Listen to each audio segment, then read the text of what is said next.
Okay, James, you can go ahead and get started. Okay, thank you. And thank you everybody for attending on this lovely snowy day. Thankfully, the groundhog saw his shadow, or didn't see his shadow yesterday, so hopefully not much longer. Madam Clerk, please call the roll. Thank you. When I call your name, please say here. If you still have Brantford panelist up, can you please change your name on there, please? David McNeil, excuse me. Elizabeth Urbanky. Here. Councillor Carpenter. Here. Trevor Rumble. Here. Chief Davis. Here. Michael Bennon.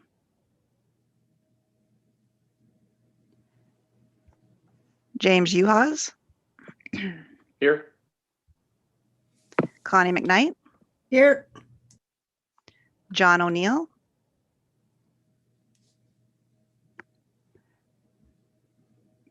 Peter Zoda.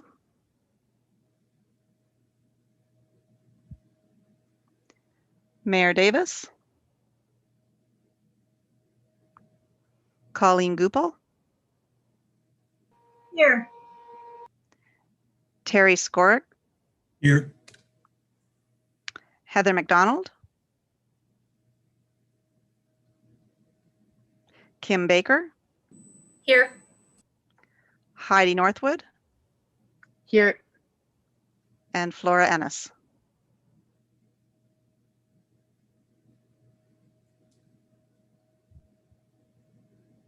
Okay, we have quorum, Mr. Chair. Thank you. Thank you very much.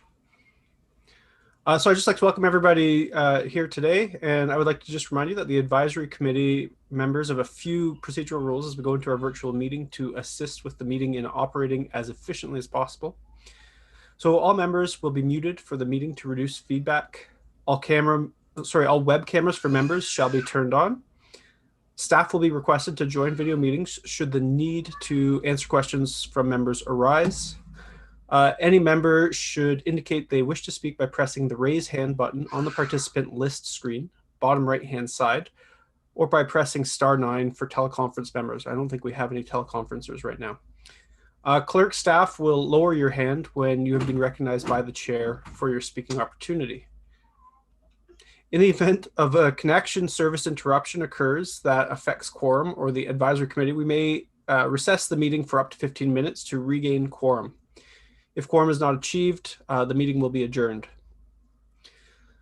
Voting will be conducted through general consensus. I will ask that any member who opposes a motion to raise their virtual hand and then verbally confirm with their objection. All others will be considered in favor.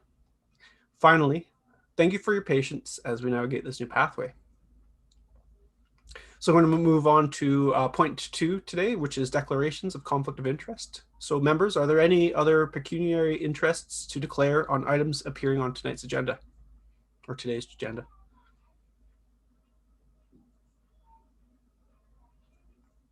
Okay, I'm not seeing anything.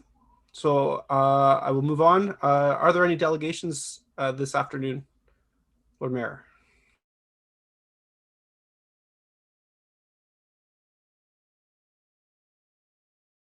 Disconnected. I'm going to assume that that's no. Sorry, James. Yes, there are no delegations today. Thank you. Sorry, I'm having some internet connectivity problems here.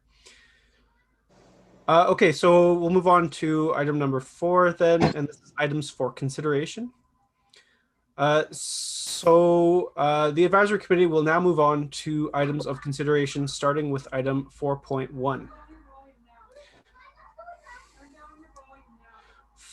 Sorry, I've got some kids at home that are doing their schoolwork and it's gotten quite loud. I apologize.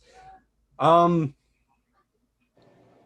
so for 4.1, which is a review of the updated timelines, we'll open up any discussion on the item. And then any motions must be moved and seconded. Okay, so Aaron, I think we're going to call on you first to present 4.1. Yeah, thank you. Through the chair, I'm Aaron Wallace. I'm the acting general manager of the Community Services Commission. Yeah, this item is a brief one. This group will recall that the original date for the plan completion was January 1st, 2021. So it should have been done a month ago under the original timelines. When the pandemic struck, the Ministry of the Solicitor General removed the timelines. And you'll remember we stood down this committee for a few months as we waited for further direction on that. The new timeline now is the plan is due July 1st, 2021. So due July 1st of this year. And so we do need this group to endorse a new timeline. So I'll briefly walk you through it and I'm happy to answer any questions on it. So what we'd like to do today is get your endorsement, and we'll talk about this in action 4.2, get your endorsement to move these priorities to City Council in March. City Council has not yet seen these draft priorities, although councillors have been consulted on the development of the plan. With Council's blessing coming out of March, that will give us our marching orders to write the full plan, including some of the outcome measures, the KPIs, getting a little more specific in terms of projects and outcomes. We'll bring that completed plan back in draft form to this group late April or early May. That will give this group a chance to really dive in and give some feedback and edits on the final plan. And then that will give us time to get it back in front of council in June for final approval. So it is a bit of a hop, skip, and a jump, but it's endorsement today of the priorities and telling us to take them to council in March, get council's approval of the draft priorities, come back to this group with a fully built out draft plan, and then take that plan to council in June for final approval. So Mr. Chair, that is the timeline we are recommending for committee approval today. Thank you very much, Mr. Wallace. I have had some time to review it, and hopefully others have had some time as well. I will point out that for this first item, really what we're just looking at is specifically the timeline itself and hopefully getting the plan in place and in motion for July. So with that, I'll open the floor. Are there any discussions on item 4.1?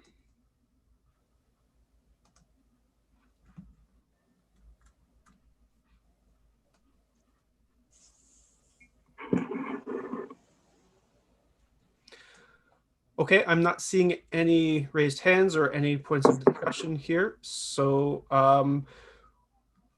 if the discussion is complete, we're going to then move or call the vote. So any members that oppose a motion, please raise their hand. Sorry, James, I'm actually going to pause you for a moment. I do see a couple raised hands from Colleen Goupil and Councillor Carpenter. Oh, I'm sorry, I didn't see those. Oh, that's okay.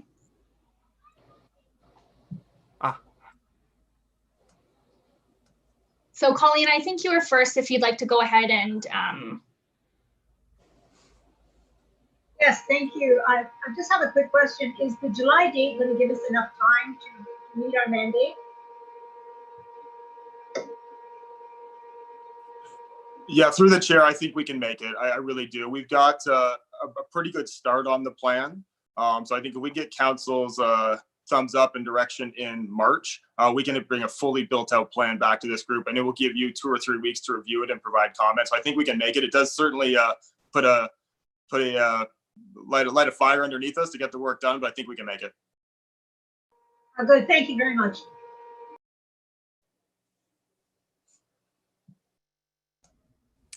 Councillor Carpenter. Thank you. Just Aaron, now we've got an experience of a year of COVID under our belt. Do we need to make any changes here in response to healthy children, especially with the number of kids working from home and the isolation? Do we need to make any changes to the plan as a result of that, or do you feel we're covered?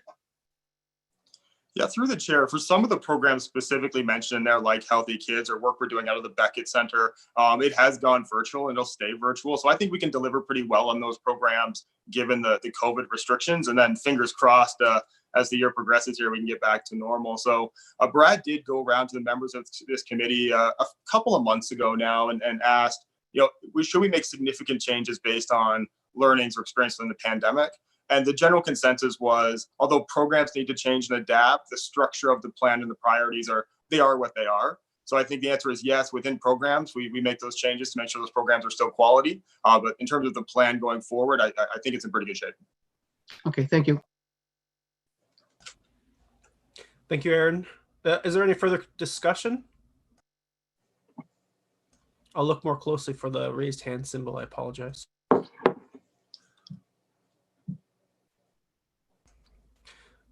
Okay, I'm not seeing any further raised hands, so I will move to have a vote to accept the plan.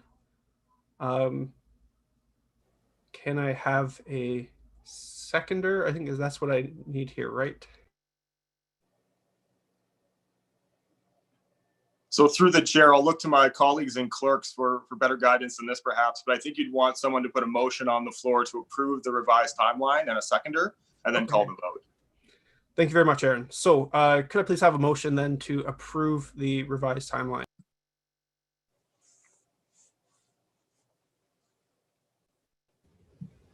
Dr. Northwood, thank you. Trevor, I'll make the motion.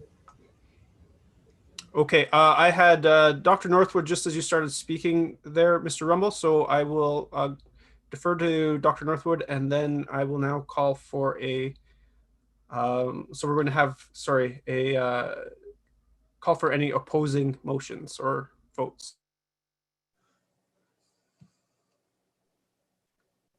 Hi, James. Just to jump in here quickly. So just to clarify, just for procedural matters. So Heidi has moved a motion. She's the mover. Just so I can understand, she's moved a motion to endorse the updated timeline, and Trevor has seconded the motion.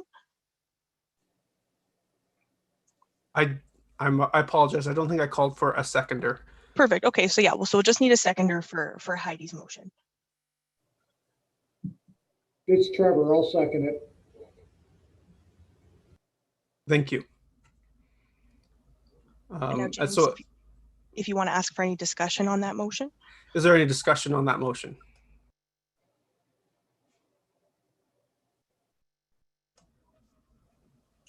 I do not see any hands raised, so I will assume that there isn't any. We will now call for the vote. And again, I will remind you that any members who oppose a motion may raise their virtual hand and will then be called to verbally confirm their objection.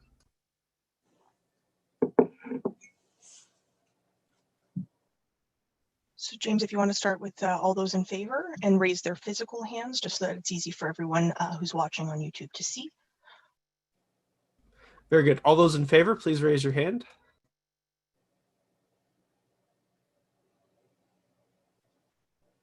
And then if you want to call for those opposed. And those opposed.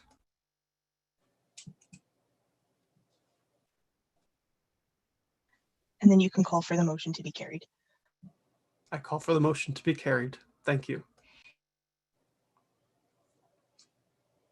So I'm going to move on then to 4.2, which is priorities and opportunities. And again, here in a moment, we're going to have Aaron, Mr. Wallace come and speak to us about this.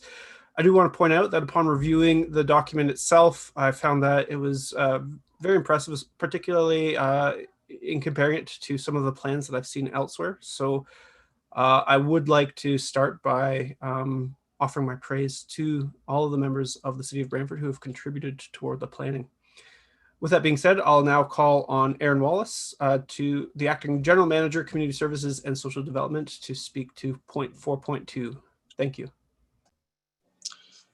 Yeah, thank you. Through the chair, so the recommendation that staff are putting forward here is that you'll see in your package, there's the priorities a little more built out than we saw them last time, and that those would be the priorities we would take forward to council for consideration. I talked a little bit in the timeline about this is not the full plan. Actually, we're quite a ways off from the full plan yet.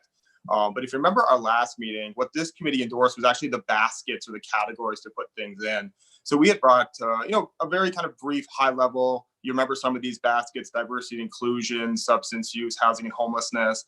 And what we were trying to do is take all of the different threads of feedback, all the things council had already approved through their strategic planning exercise, all the work happening in the community that the municipality could support, and try to find some baskets where it made sense. Ultimately, what we want is for this plan to be understood by the public. And so when we report annually, we can show some progress in these areas as a community. So the marching orders from you as the committee to us as staff coming out of that last meeting was a couple of things. It was, there's a lot of information being referenced in there. Can we see more of that on the paper? So we referenced things in the original document like our healthy aging plan or elder abuse prevention strategy and that kind of work. And that's familiar to some of us and less familiar to others. So what this document does is builds out a little more background. there was also a discussion about like what would be the going forward community consultation. How do we make sure that beyond this advisory committee and surveys that we've done and all of that work, how do we make sure there's community feedback being thread into these priority baskets as well? And so what we'll do as we take this forward to council, our communications department has a really interesting tool called Let's Talk Brantford. If you're a social media person, you've seen that all over your social media as the city tries to get community feedback and input from its residents on various things. So what we'll do is we'll use our Let's Talk Brantford toolkit to reach out and bring information in from the public in terms of what they'd like to see in those priorities. So I won't go through that document. It is fairly lengthy. I know we went through a lot of it last time, but the recommendation on the floor, and certainly we're happy to answer any questions on it as detailed as this committee would like. But the recommendation is that with that built out more background information, that these be the priorities we take forward to council. And then again, coming out of council's endorsement of those baskets, we'll start really putting pen to paper and building it out in what would be, more recognizable to you as a plan in terms of what are the metrics, what are the outcomes, what are the specific things we're going to do going forward. So I'll leave it there. But again, I know it's a big document. We're happy to answer any questions. Thank you, Mr. Wallace. So with that concluding, I will ask if there's any discussion on item 4.2.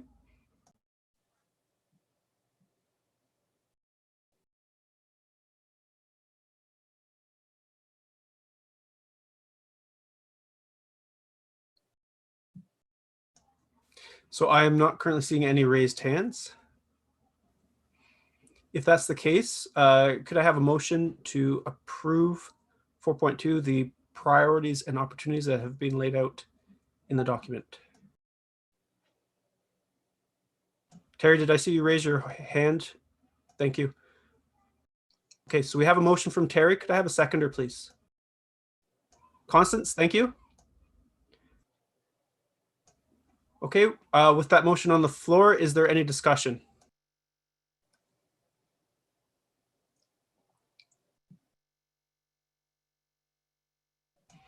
I'm not seeing any raised hands or any indicators of discussion. So with that being said, I'll call for a vote then to approve. Please raise your hand to the camera so it can be seen if you approve.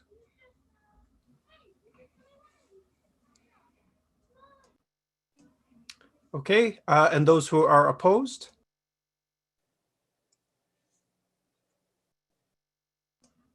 All right, thank you very much. So that concludes section 4 of our agenda today. I will now move on to consent items. So may I please have a mover and a seconder for the minutes of October 28th, 2020? Okay, I have Colleen. Could I have a seconder, please? Oh, Councillor Carpenter, thank you. Is there any discussion on the minutes?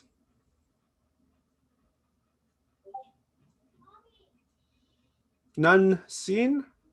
Okay, again, I'll call for a vote then. For all those who are in favor of accepting the minutes, please raise your hand so that it can be seen by the camera.